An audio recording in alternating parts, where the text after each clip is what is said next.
신약성경 로마서 7장 14절에서 21절 말씀입니다. 신약 248쪽에 있습니다.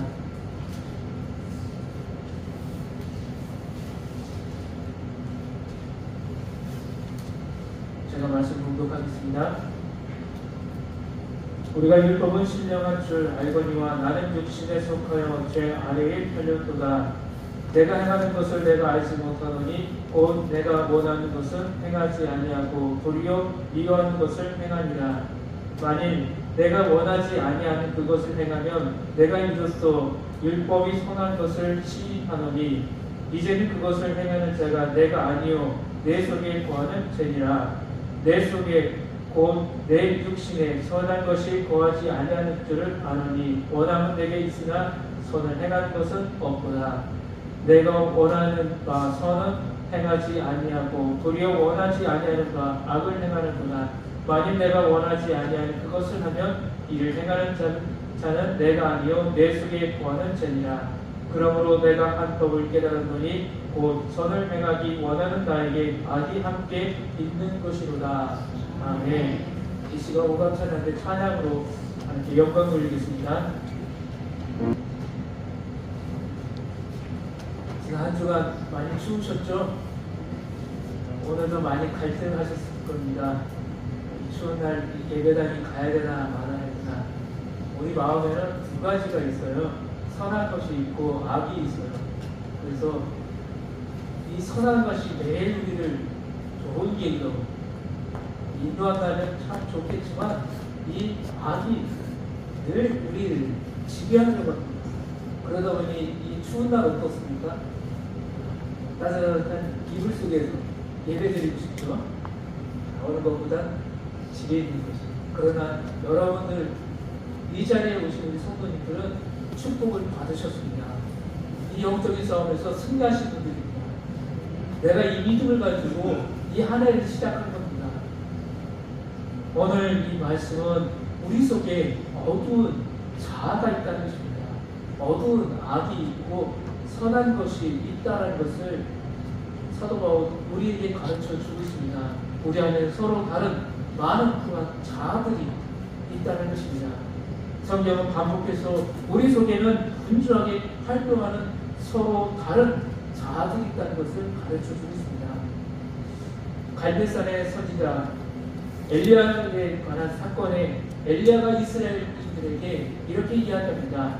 언제까지 너희가 서로 다른 두 길 사이에 서서 여호와가 하나님이시면 그를 따르라. 바알이 하나님이라면 그를 따르라. 두 주인을 동시에 섬길 수 없다. 여호와와 바알을 함께 섬길 수 없다. 그러나 이스라엘 백성은 계속 두 주인을 섬겼습니다. 하나님과 우상을 함께 섬기는 것은 우상만 섬기는 것과 같습니다.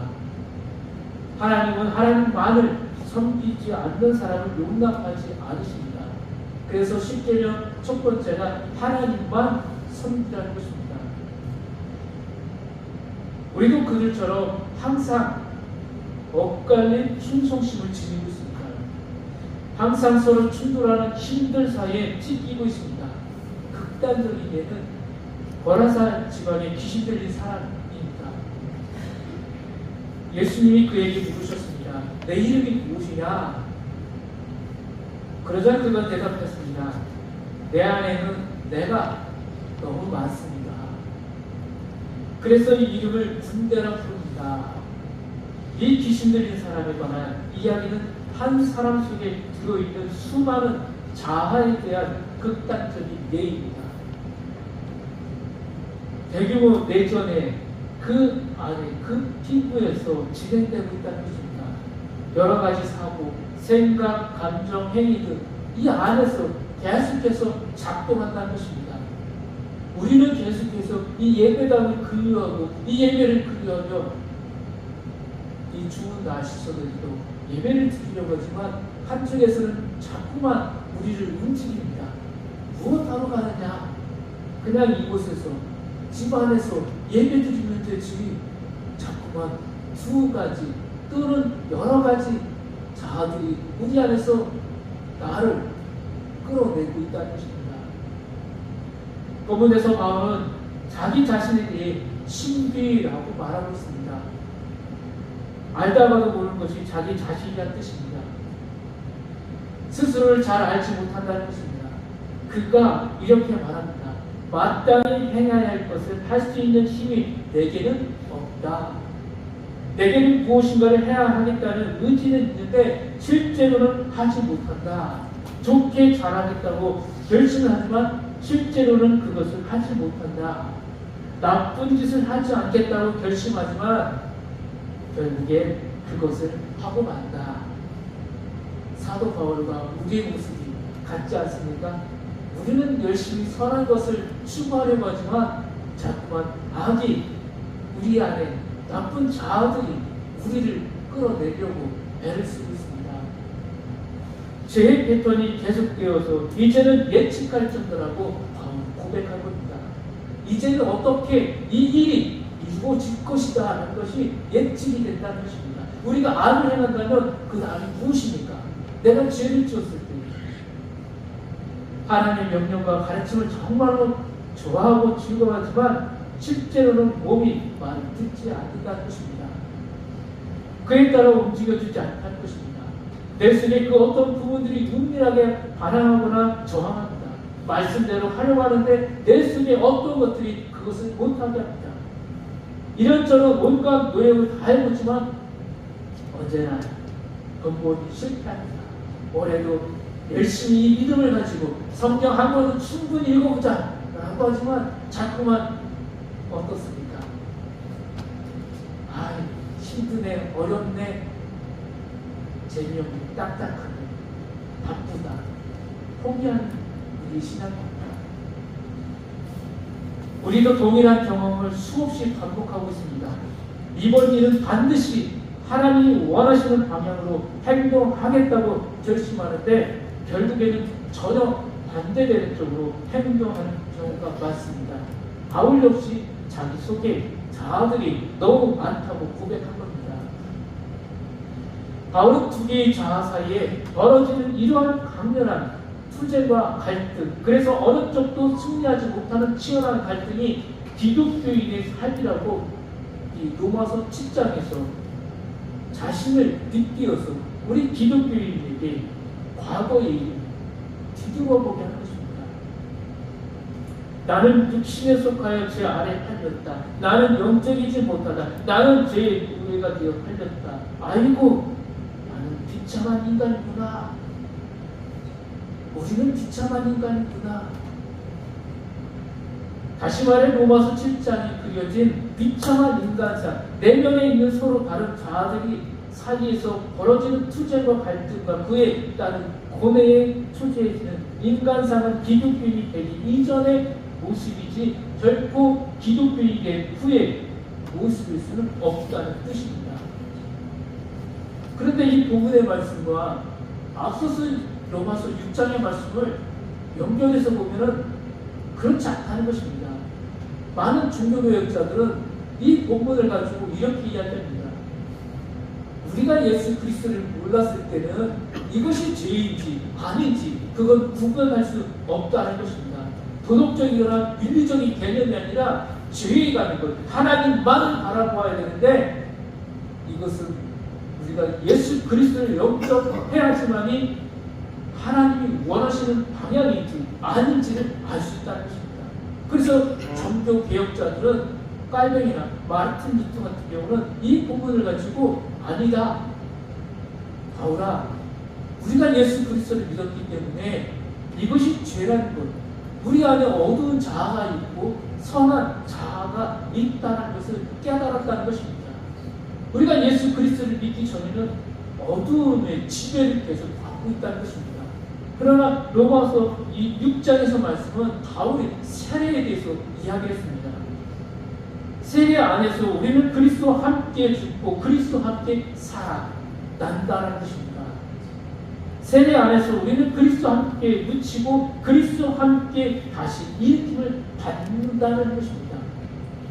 세례를 통해서 우리는 그리스도와 함께 죽고 그리스도와 함께 부활한다는 것입니다. 우리에게는 부활이 있다는 것입니다.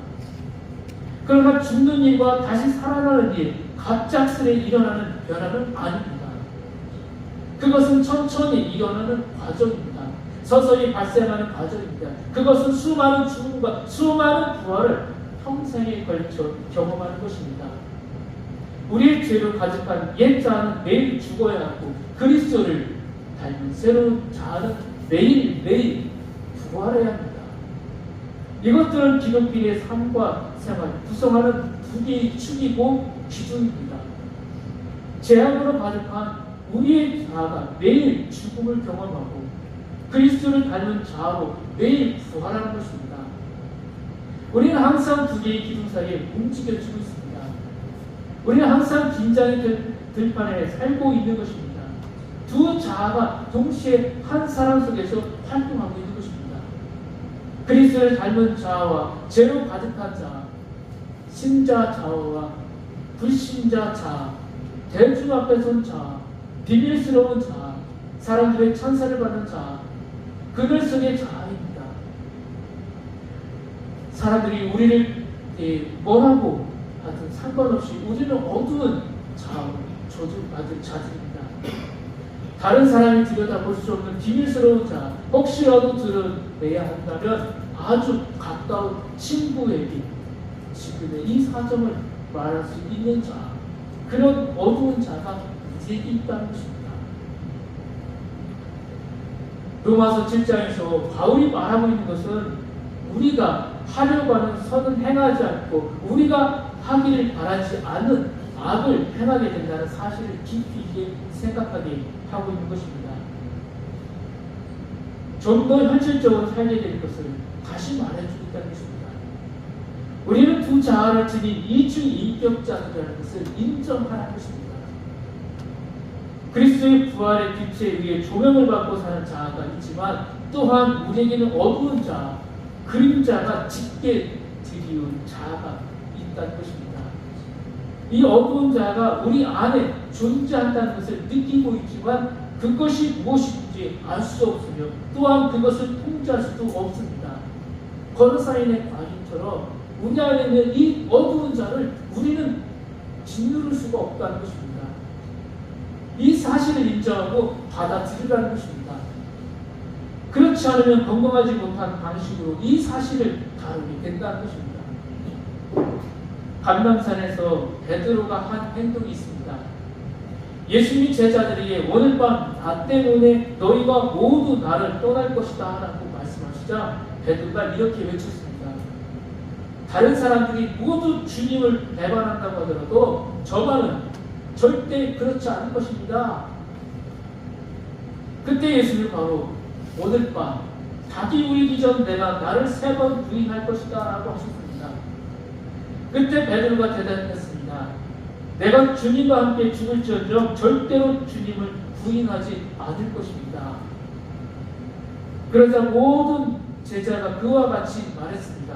그들이 그렇게 말한 것은 그들 안에 그림자 자아, 어두운 자아가 존재한다는 것을 부인했기 때문입니다. 자신들 안에 어두운 자아가 있다는 사실을 인정하기 부끄러웠기 때문입니다. 우리는 늘 이 어두운 자가 나를 이 신앙에 대해서 이탈을 시키려고 한다는 것을 인정해야 한다는 것입니다. 그래서 기독교인들은 이 부활의 빛 안에서 걷기 위해서 배를 쓰고 또 애를 쓰는 것입니다. 예수님께서는 제자들에게 너희들이 세상을 사는 동안 너희들의 힘이 아니라 나의 보혜사 성령의 힘으로 살 것이라는 것을 예언해 주셨습니다. 이 부활신앙을 가지며 날마다 이 어두운 자아를 이기기 위해서는 보혜사 성령을 더욱더 찾는 자가 되셔야 합니다. 주님이 제 힘으로는 이 어둠을 지배할 수가 없습니다. 내 안에 있는 이 어둠보다 거룩한 성령께서 내주해 주시고 거룩한 성령께서 나의 모든 자아를 이끌어달라고 간절하게 기도하십니다. 그럴 때에 우리는 옛 자아는 죽고 새로운 부활의 자아가 형성됩니다. 매일매일 우리 그리스도인들은 새롭게 부활의 신앙으로 일어서는 것입니다. 예수님이 죽은 자들 가운데서 불러내신 나사로와 같습니다. 우리는 나사로처럼 주님이 부르실 때에 하나씩 우리의 묻혀있는 죄악들이 떨어지는 것입니다. 죽은 자가 수족을 배로 녹인 채로 나오는데 그 얼굴은 수건에 쌓였거나 천과 수의 때문에 우리의 걸음을 느릴 수밖에 없습니다. 그런데 주님께서 말씀해 주십니다. 죽은 자가 수족을 배로 녹인 채로 나오는데 그 얼굴은 수건에 쌓였거나 예수께서 이르시되 풀어놓아라 가리게 하라. 주님의 말씀으로 성령의 힘으로 우리 죄악들이 하나씩 벗겨지는 것입니다. 이 성화의 단계에서 영화의 단계까지 우리는 계속해서 이 어두운 자아와 거룩한 성령의 자아를 이 싸움이 계속 될 겁니다. 이 가운데 우리가 이기는 것은 성령을 더욱더 찾고 고백하는 것입니다. 그리고 우리의 죄악들을 하나씩 벗어내는 것입니다. 이 작업은 우리만 하는 것이 아닙니다.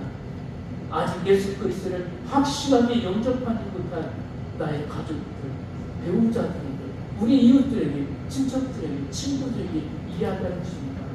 우리 안에는 두 가지, 아니 더 많은 자아들이 있다.